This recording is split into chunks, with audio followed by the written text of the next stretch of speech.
Bonjour tout le monde, bienvenue à ce nouveau rendez-vous de Folie douce. Ici Yvan Bugeaud. Aujourd'hui, je reçois Jean-Philippe Bouchard. Nous parlons ensemble de la communication non violente.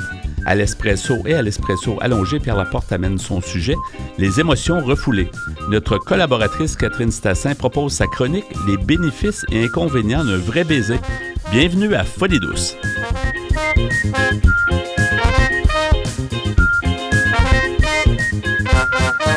Vous êtes branchés sur Folie douce. Soyez au courant des multiples thèmes de la santé émotionnelle. J'accueille maintenant mon invité, Jean-Philippe Bouchard. Bonjour Jean-Philippe. Salut. Bienvenue à l'émission. Tu es formateur certifié chez Spiralis. On va parler ensemble de la communication non violente. En ces temps un peu fous, on a l'impression qu'il y a plus de communication encore violente ces jours-ci.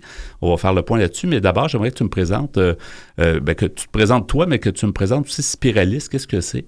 C'est une école, j'allais dire une école pour adultes, mais même pour devenir adulte. Justement, on parlait de non-violence parce que c'est tellement important, la non-violence actuellement. Ça s'appelle comme ça, la non-violence, d'ailleurs, parce que Marshall Rosenberg, le père de l'approche, voulait vraiment honorer Gandhi, qui a fait des changements majeurs sociaux en utilisant la non-violence. Okay.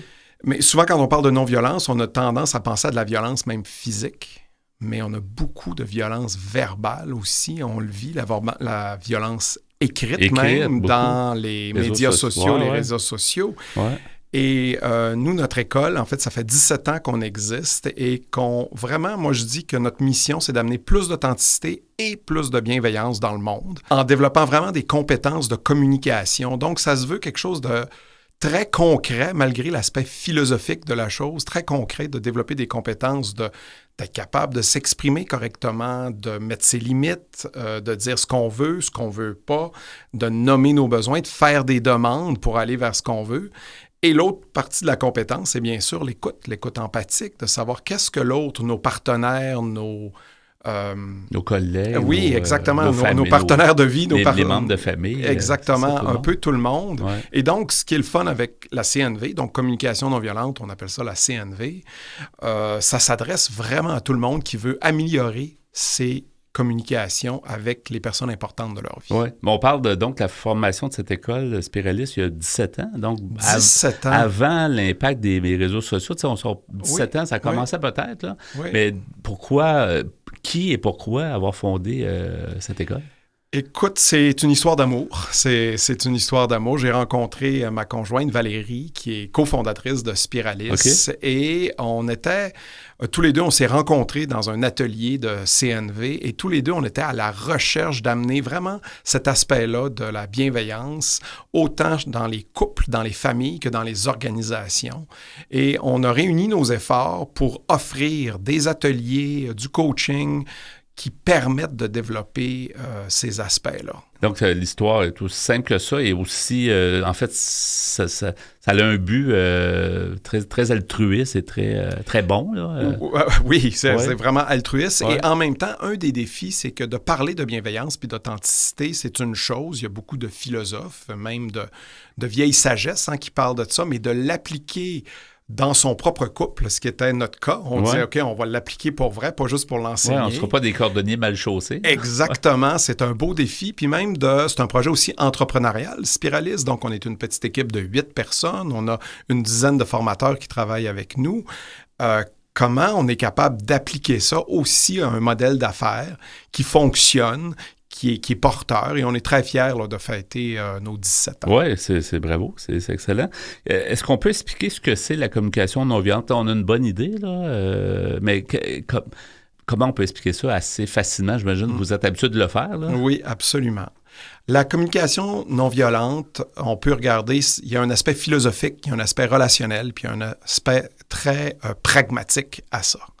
Premièrement, c'est une philosophie de vraiment croire que la vie, elle veut vivre en nous et qu'on est capable de se connecter à cette vie-là qui vit en nous de façon très concrète, qui fait en sorte qu'on est capable de suivre nos élans, de s'amener dans le monde avec notre authenticité tant qu'on accueille l'impact qu'on a avec bienveillance. Parce que c'est toujours ça, la vie d'être humain, c'est on a des élans, on veut des choses, on amène des choses dans le monde et en même temps, on a l'impact sur les autres. Donc, c'est vraiment une philosophie qui propose, qui met au cœur l'authenticité et la bienveillance. Le « et » est vraiment important parce que si je suis que authentique, qu'est-ce qui se passe? C'est que je dis toute ma vérité, je m'amène dans mes forces, mais je ne prends pas conscience et je ne prends pas en considération l'impact sur les autres. Puis si je suis que bienveillant, ben là, on tombe un peu même dans la gentillesse où toutes les autres passent avant moi, ce qui fait en fait que je m'épuise et je suis plus très disponible moi-même. Donc, comment amener ces deux aspects-là, authenticité et bienveillance? C'est ce que la CNV nous amène. Et l'autre aspect de ça, c'est que pour être capable de s'amener dans le relationnel, avec une certaine puissance et une certaine empathie, il faut être capable de se connecter à soi. Qu'est-ce qui, moi, se passe pour moi? Et donc, c'est les trois aspects de la compétence de la CNV qu'on amène. Donc, capacité d'expression avec authenticité, capacité de bienveillance dans notre écoute et capacité de connexion à soi avec auto-empathie. Est-ce que tu peux nous donner des exemples peut-être d'interventions que vous faites comme formateur, plusieurs formateurs, là, soit dans les entreprises, soit dans les milieux scolaires? À quoi ça peut ressembler, en fait, l'intervention que vous faites? Typiquement, l'introduction en CNV, c'est une formation de 2 jours, une formation de groupe qui permet de vraiment comprendre ce que je viens de dire de manière très pragmatique. Donc, vous venez, vous participez, c'est des groupes de 20-25 personnes qui permettent de se découvrir la méthode, découvrir aussi comment les autres l'appliquent parce que ça se veut quelque chose qui est agréable, qui est profond et en même temps qui fait faire des bons de conscience à tout le monde. Et avec le temps que ça prend de le faire, c'est pour ça que, dans le fond, un certain nombre de temps, ça prend quand même ça. C'est pour ça qu'on parle de 2 jours. Il y a un livre de Marshall Rosenberg qui est vraiment super. Un autre livre de Thomas Dansembourg, ça essaie d'être gentil, soyez vrai. Juste le titre est très parlant. Ouais. Et c'est vraiment le fun de lire le livre. Mais pour vraiment le vivre, l'intégrer, ça se fait dans un champ social. Donc, c'est pour ça qu'on ouvre des ateliers, autant pour le grand public, qui vient essayer ça. Pour les couples, c'est un classique dans les couples, de comment avoir un couple qui dure dans le temps, qui est agréable, où la relation est épanouissante. Oui, que chacun s'épanouit aussi. Exact, c'est ça, là. exact. Pas s'oublier, ouais. Puis ce qui est drôle dans les couples, c'est qu'il y a des couples qui viennent, qui sont tout jeunes, qui veulent vraiment là, commencer sur une base solide. Il y en a qui sont dans des crises de « OK, comment on fait pour rester ensemble maintenant je sais pas, moi, les enfants sont partis, par exemple. Qu'est-ce que ça veut dire? » Puis il y en a même qui sont plutôt très expérimentés comme couple. Ça fait même 25 ans qu'ils sont là. Ils disent « Hey, comment je pourrais me renouveler comme couple? » Fait que ça, c'est vraiment agréable. Des fois, on est des colocs. On se rend compte que ça fait des années qu'on est colocs, puis peut-être que, dans le fond, on ne cherche pas la confrontation, mais il y a moyen de communiquer de façon non violente, justement. Ben, même, j'aime ça que tu nommes l'aspect coloc, parce que la CNV, c'est une invitation à plus d'intimité relationnelle, d'intimité émotionnelle. Fait que comme couple, c'est vraiment important. Comme famille, c'est important.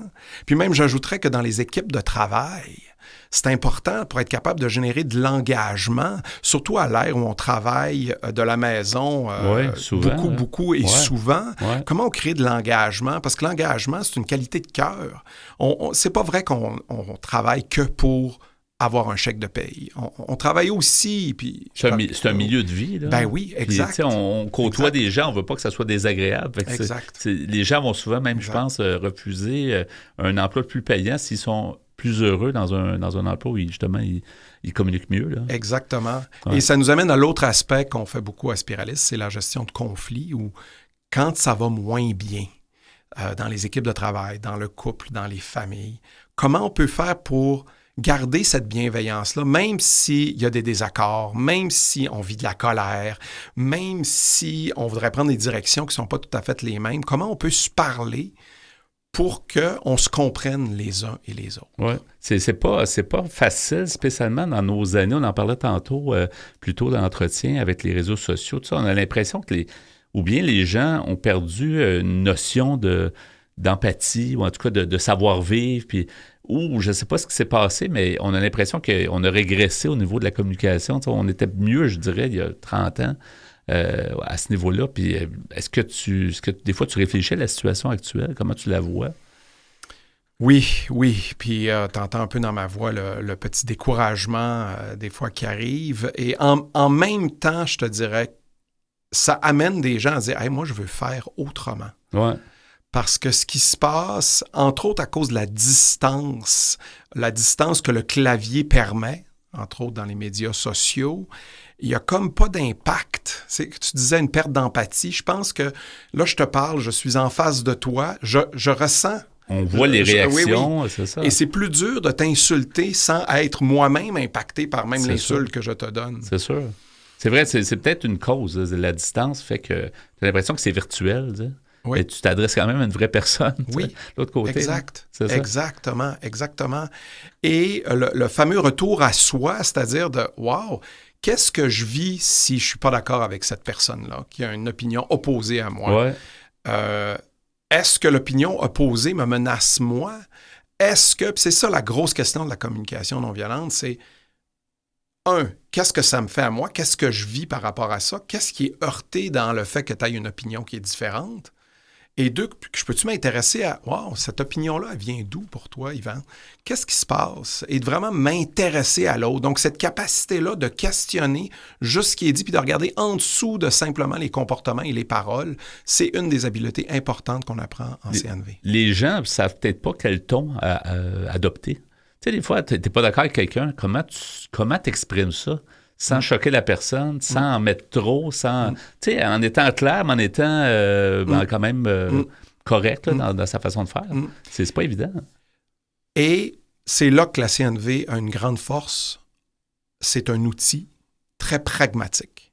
Fait que si je veux te parler, Yvan, de quelque chose avec lequel je suis pas d'accord avec toi, mettons que tu arrives en retard à nos rencontres, puis que là, je vis de la frustration. Oui. Est-ce que tu as attendu? J'ai attendu tout ça, puis ça fait 3-4 fois en plus. Fait que là, je commence à avoir un peu de ressentiment envers toi. Première réaction, ça va être de garrocher ça. Exactement. Il y a deux réactions typiques. Soit je te dis, comment on y va? T'es bien pas professionnel. Et là, je t'attaque. Là, ça part tout de suite, le niveau part déjà avec une agressivité. L'autre façon de faire, ça serait, je te dis rien, mais je te rappelle plus, ou je t'en veux, ou ça va me prendre longtemps. Tu vois, c'est presque de la violence silencieuse, mais on ressent quand même. Oui, puis quand moi, je te parle pas, je suis violent envers moi-même, parce que si ça me frustre, ce que tu vis.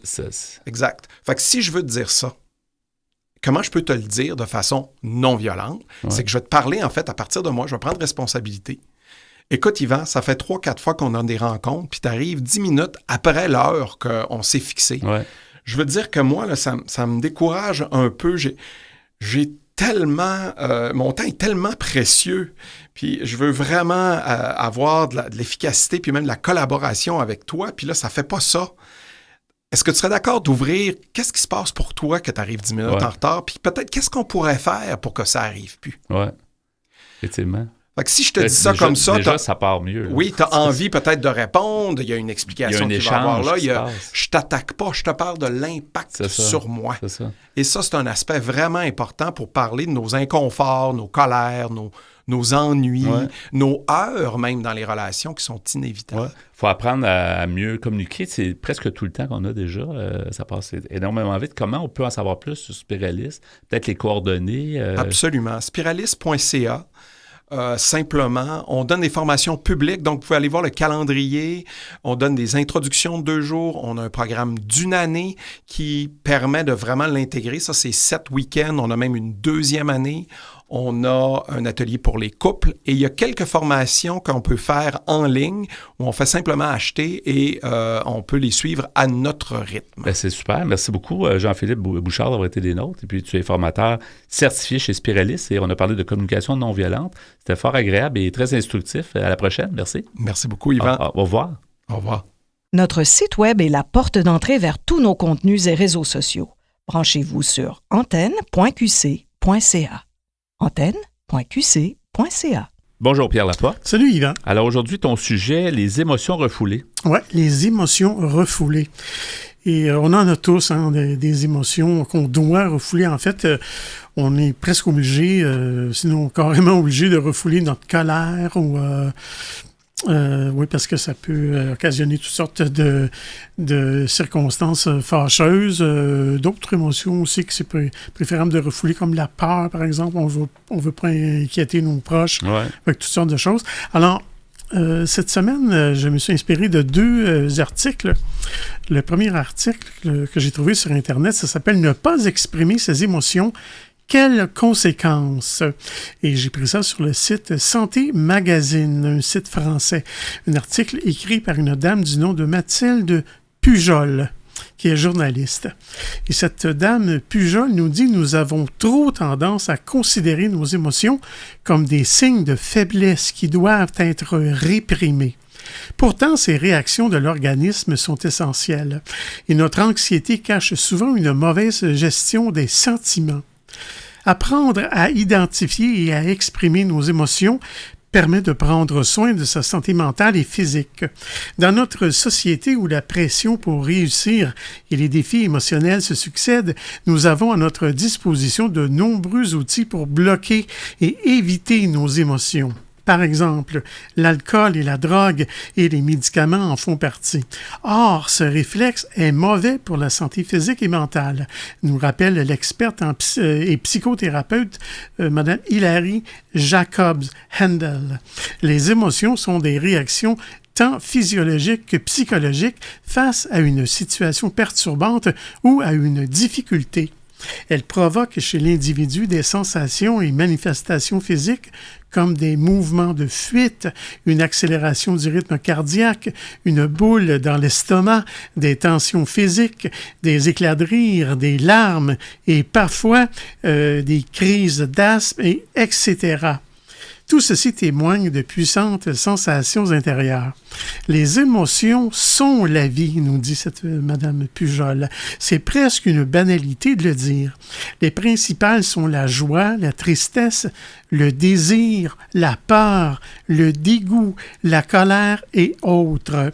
Je me rappelle, Yvan, d'avoir appris en quelque part que les émotions, on en aurait environ 72, 73, pas loin de 75 là, qu'on peut nommer. Ah oui, quand même. Ouais. J'aurais pensé qu'il y en avait encore plus, mais c'est ce que les spécialistes on a entendent l'impression dire. qu'on en a moins parce que souvent, ça se résume, la colère, la tristesse, ces choses-là, mais effectivement, comme tu dis. Ouais. Alors, Mme Pujol nous dit « Les émotions sont enfin des réactions d'adaptation aux événements de la vie quotidienne. Elles prennent leur essor dans la région de ce qu'on appelle l'amygdale cérébelleuse, un groupe de neurones en forme d'amande situé assez profondément dans le cerveau. L'implication de l'amygdale est ainsi démontrée aujourd'hui par les neurosciences, par l'imagerie à résonance magnétique dans l'activation du circuit de la peur. Le propre des émotions, c'est leur puissance. Elles nous donnent la sensation de pouvoir tout emporter sur leur passage. Elles représentent un risque de perte de la maîtrise de nous-mêmes, de notre corps, de notre intelligence et de l'image que nous donnons aux autres. Par exemple, la colère peut déboucher sur la violence. La joie peut nous amener à nous ridiculiser, du moins le craignons-nous. Nos émotions nous font donc peur et nous avons peur des émotions des autres puisque nous connaissons trop bien la puissance des nôtres. Au niveau social, elles font craindre le désordre et toutes les civilisations prohibent d'une façon ou d'une autre l'expression incontrôlée des émotions. Elles les admettent sous des formes organisées et bien canalisées. Fondamentalement, l'émotion fait craindre la pulsion, soit le passage à l'acte. L'alexithymie, ou l'absence d'émotion, qu'est-ce que c'est? Eh bien, l'alexithymie, c'est un déficit de l'émotion. Un individu alexithymique a des difficultés à pouvoir communiquer ses sentiments et une incapacité à les identifier et pouvoir les distinguer de ses sensations corporelles. Les causes sont souvent traumatiques, c'est-à-dire suite à un choc émotionnel ou culturel ou éducationnel. Et je pense qu'on en connaît tous, Yvan, des gens qui semblent avoir peu d'émotions, ou en tout cas semblent en avoir peu. Ils les montrent pas autant que probablement qu'ils les ressentent à l'intérieur. Là. Oui, probablement, oui. Ouais. On nous dit dans l'article, ces sujets éviteraient toute situation de confrontation avec leurs émotions, nous dit Mme Céline Jouanne, qui est psychologue. C'est un trouble psychosomatique qui n'est pas sans conséquence sur la santé physique et mentale de l'individu. Ils évitent de consulter un psychologue, mais leur parcours les amène toutefois de façon habituelle dans le milieu médical pour des problèmes dont les conséquences peuvent être sérieuses. comme des troubles, par exemple, du comportement alimentaire, des états de stress post-traumatique, des abus de substances psychoactives, etc. On poursuivra plus amplement plus tard à l'émission, donc le même sujet, les émotions refoulées. Merci Pierre.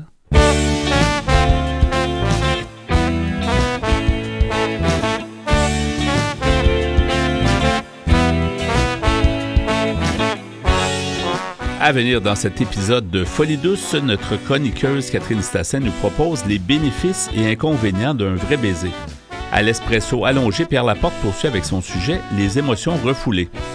Vous voulez échanger avec nous? Vous désirez participer à nos productions? Notre site web est antenne.qc.ca. Utilisateur des réseaux sociaux, cherchez Folie douce Radio pour nous trouver. Vous écoutez actuellement Folie douce, pionnier en santé mentale depuis 1991. Folie douce, une communauté, une radio.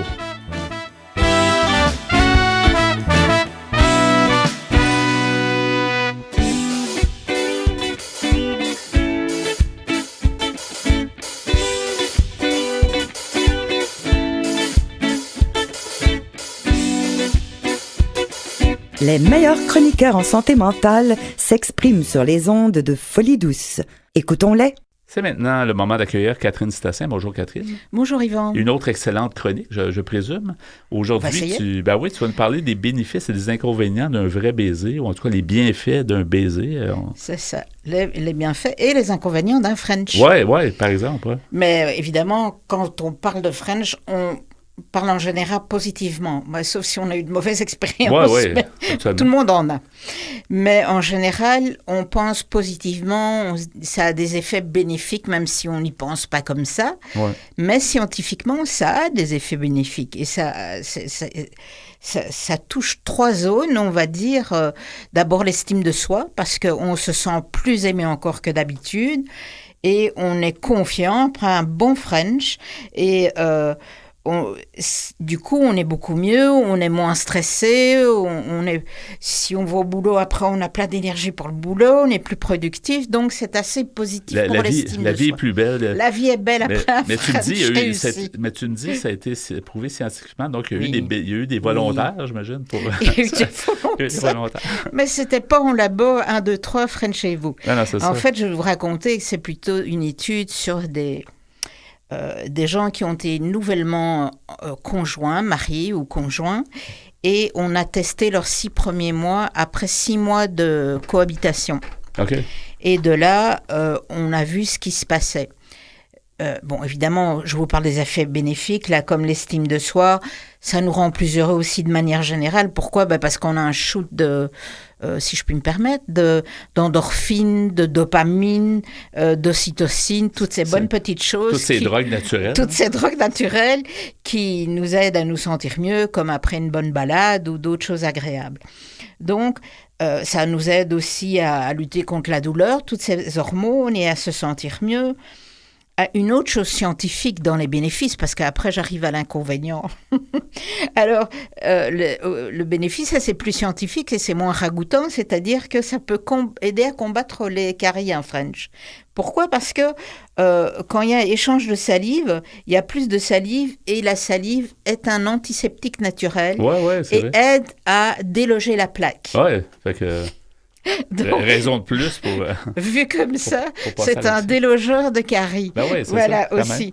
Donc, évidemment, ça, c'est peut-être un petit peu drôle, mais c'est véritable, c'est vrai. Donc, maintenant, on pourrait se dire, allez, c'est aussi noté dans ces fameuses études que les gens qui embrassent leur conjoint qui embrassent leur conjoint tous les jours, où il n'y a pas trop de chicane, pourraient vivre jusqu'à 5 ans de plus que les autres. Oui, pas dur à croire, ça. Bon. Pas dur à croire parce que les gens, ils se sentent plus libres. Là, quand il y a des conflits, c'est certain que ça stresse, ça rajoute... C'est ça.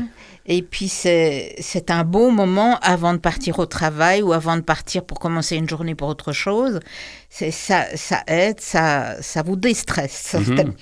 Maintenant, on arrive aux choses un peu moins drôles. C'est-à-dire qu'ils ont constaté, ces chercheurs, parce que c'était ça qu'ils voulaient voir, leur idée, c'était que le microbiote buccal était porteur de certaines bactéries. Et leur idée, c'était que les gens qui avaient des dépressions, de l'insomnie et de l'anxiété, il y a un microbiote particulier. Et on sait que ça se trouve notamment dans les intestins, mais aussi dans la bouche. Mm-hmm. Et leur idée, c'est que, dans le fond, est-ce qu'après une cohabitation de 6 mois avec quelqu'un où il y a du French, est-ce qu'il y a un changement de microbiote? Qu'est-ce qui se passe chez le partenaire qui était, entre guillemets, sain, gros guillemets, bien entendu, puisque l'autre a de l'insomnie, de la dépression, de l'anxiété. Donc, ils ont identifié ces personnes et les conclusions étaient assez frappantes. C'est qu'ils ont identifié que leur microbiote s'est mis à se ressembler au bout de 6 mois. Donc, ils avaient développé les mêmes types de bactéries que les gens atteints d'insomnie, de dépression et d'anxiété. Alors, maintenant, il ne faut pas sauter à la conclusion tout de suite. On sait bien que quand on a un collègue aussi qui nous stresse plus, ou un enfant qui nous stresse peut-être, on va aussi... ils n'ont pas testé, ce serait intéressant de faire ça. Ça se peut que ça ait un effet sur exactement, sur soi, là, ouais. Tout à fait. Est-ce que le microbiote, il change parce que oui, il y a échange de bactéries et qu'on s'ajuste à l'autre, c'est connu. Au début, quand on connaît quelqu'un, des fois on peut avoir mal à la gorge, etc., parce qu'on s'habitue aux bactéries de l'autre, etc. Donc je pense que là, il ne faut vraiment pas sauter à la conclusion, et c'est d'ailleurs ce que disent les chercheurs. Ce qu'il faut faire maintenant, c'est voir sur le long terme et voir s'il y a cause à effet. Et est-ce que vraiment le conjoint va aussi, entre guillemets, attraper une dépression? On n'en est pas du tout là. Et on sait très bien qu'avoir une dépression, c'est loin d'être quelque chose qui s'attrape comme un rhume. Et ça on sait bien qu'il y a des événements qui causent ça. Mais ça n'a jamais été dit non plus, tu sais, que la santé mentale était contagieuse. Non, non, tout à fait. Non, je pense que c'est intéressant ce que ces chercheurs ont trouvé. Mais je pense qu'il y a de la coupe aux lèvres, énormément de choses à faire ici, et surtout pas sauter de manière un petit peu idiote aux conclusions en disant que, eh bien, il faut pas embrasser un conjoint malade en matière de santé mentale. Ça n'aurait pas de sens, évidemment. Donc, ce qu'on peut juste conclure, c'est qu'il y a un déséquilibre de la microbiote buccale, en tout cas dont le conjoint initial qui était atteint de problèmes en santé mentale, il communique ces bactéries. Mais ce serait normal, avec n'importe qui, on communique une grippe, etc. OK? Donc, il faut faire vraiment très attention à ça. Et ce qu'on remarque aussi, c'est que le taux de cortisol aussi bouge. Donc, c'est une hormone de stress, ça. Mais est-ce que, comme je disais plus tôt, est-ce que quand notre boss ou nous, on a eu du stress parce qu'on est travailleur autonome, est-ce que notre microbiote a changé, qu'on a eu aussi, et c'est pas dû à notre conjoint, qu'on a du microbiote qui est changé. Donc, il y a tellement de paramètres là-dedans. Et c'est jamais testé ça au fur et à mesure. On ne peut pas tester tout le monde en tout temps pour toutes les raisons. Là, voilà, je crois que c'était un petit peu, entre guillemets, facile à découvrir ça, parce que c'est sûr que quand on embrasse quelqu'un, peu importe, il y a des choses qui se communiquent et que forcément, il va y avoir un rééquilibre physiologique. Bon, ça, à mon avis, ça me paraît assez évident. On sait tous que maintenant, avec l'éducation en santé mentale,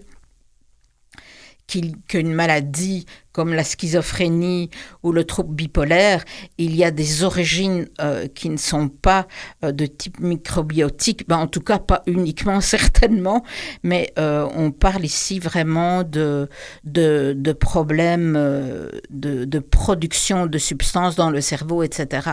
Donc je dis que là, je l'approche de manière un petit peu humoristique. Et il y a bien entendu énormément d'études qui vont devoir avoir lieu maintenant pour voir s'il existe vraiment une corrélation qui peut aller plus loin.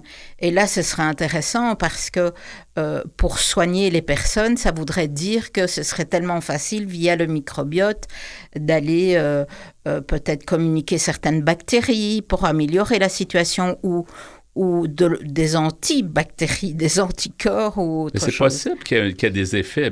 On dit que la santé mentale fait partie de la santé physique. C'est un tout. C'est certainement qu'il y a des effets physiques là, qu'on peut...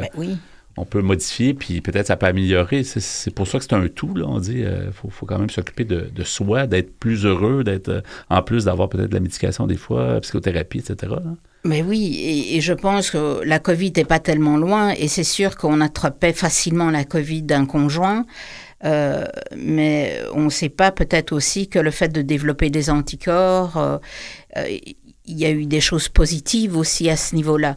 Donc c'était un petit peu pour faire de l'humour aujourd'hui, parce que oui, c'est sûr qu'il y a plus à l'heure actuelle de bénéfices à un French qu'un inconvénient. Et il n'y a pas du tout encore, de manière générale, de lien de cause et effet entre la maladie d'un conjoint et la personne qui partage sa vie. Voilà, donc je pense que tout le monde doit prendre ça de manière relative et en rire un petit peu. Et est-ce que ces études-là ou cette étude-là sont récentes? Oui, c'est très récent. Alors, il y a eu plusieurs études, des études chinoises et des études italiennes et avec d'autres pays européens.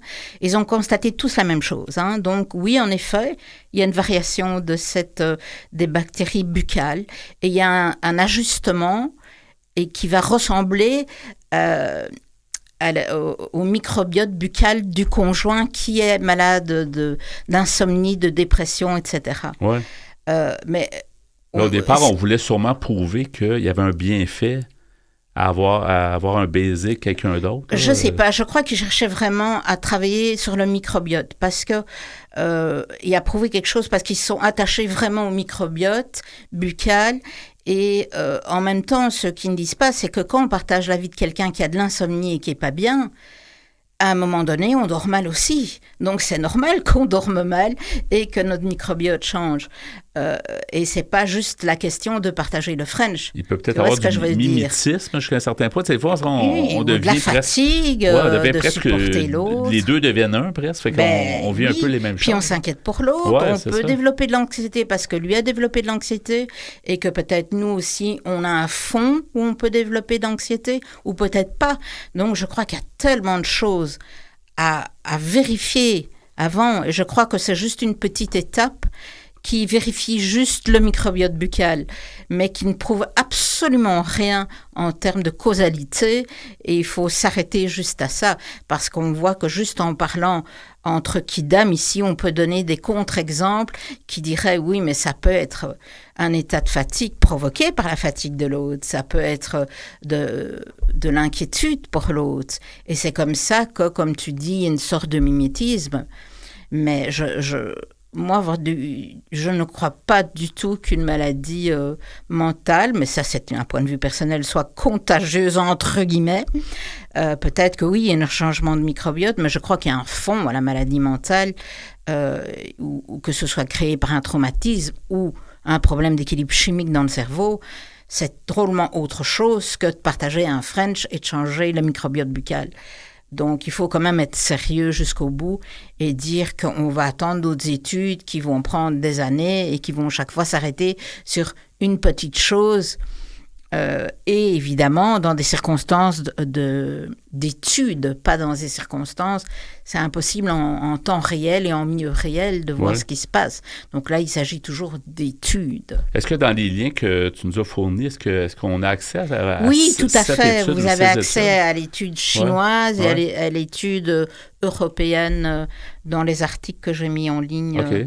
Tout à fait. On va mettre ça dans notre section mentionnée à Folie Douce, comme d'habitude, dans notre site web antenne.qc.ca. Donc, merci Catherine Sassin pour cette chronique un peu différente. Encore une fois, tu nous surprends des fois les bénéfices et les inconvénients d'un vrai baiser. Donc, merci pour ça, puis à la prochaine. Merci Yvon. Au revoir. Au revoir. De retour au micro à Folie Douce, qui se donne le mandat d'aller plus loin en dévoilant le vrai visage de la santé mentale. De retour, Pierre, avec le sujet que tu as commencé au début d'émission, plus tôt dans l'émission, en fait, les émotions refoulées. Oui, et parce qu'on en a tous des émotions refoulées. En fait, ce qu'on nous dit en lisant des articles là-dessus, c'est qu'on n'a pas le choix, au fond, en société, de refouler certaines, en tout cas, de nos émotions. Et j'ai pris des renseignements sur un article qui s'appelle « Ne pas exprimer ses émotions, quelles conséquences ?»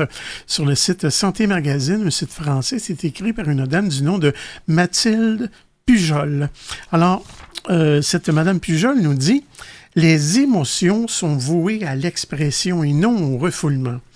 Pour les étouffer, notre esprit et notre corps utilisent des techniques très créatives, y compris la constriction musculaire et le fait de retenir notre souffle. Le fait de refouler ses émotions pendant un certain temps peut avoir un effet soupape, comme sur une ancienne cocotte minute. Des symptômes comme l'anxiété et la dépression, de plus en plus courants, peuvent d'ailleurs découler de la façon dont nous gérons ces émotions à ne pas ignorer. Le stress émotionnel, comme celui provoqué par les émotions bloquées, n'est pas seulement lié aux troubles mentaux, mais aussi à des problèmes physiques, comme les maladies cardiaques, les troubles intestinaux, les maux de tête, l'insomnie et les troubles auto-immunes. En cause, d'après les chercheurs en neurosciences, l'un des principaux centres émotionnels du corps est ce qu'on appelle le nerf vagal. Ça s'écrit V-A-G-A-L. Le nerf vagal, déclenché par les sentiments ressentis par le cerveau, il envoie des signaux au cœur, aux poumons et aux intestins afin que l'organisme soit prêt à réagir aux dangers perçus avant même que l'émotion ne soit réellement ressentie par la personne concernée. Le simple fait d'écouter ses émotions, c'est sans conteste renouer avec soi-même et ainsi retrouver sa capacité à interagir finement avec autrui, à être heureux et à se sentir vivant, bien loin de cet état d'indifférence profond qui peut se développer lorsque l'émotion est systématiquement étouffée depuis longtemps. Madame Pujol nous dit, de fait, les émotions sont des phénomènes si primaires et si essentiels qu'il faut qu'elles s'expriment d'une façon ou d'une autre. La répression de toute spontanéité se paie.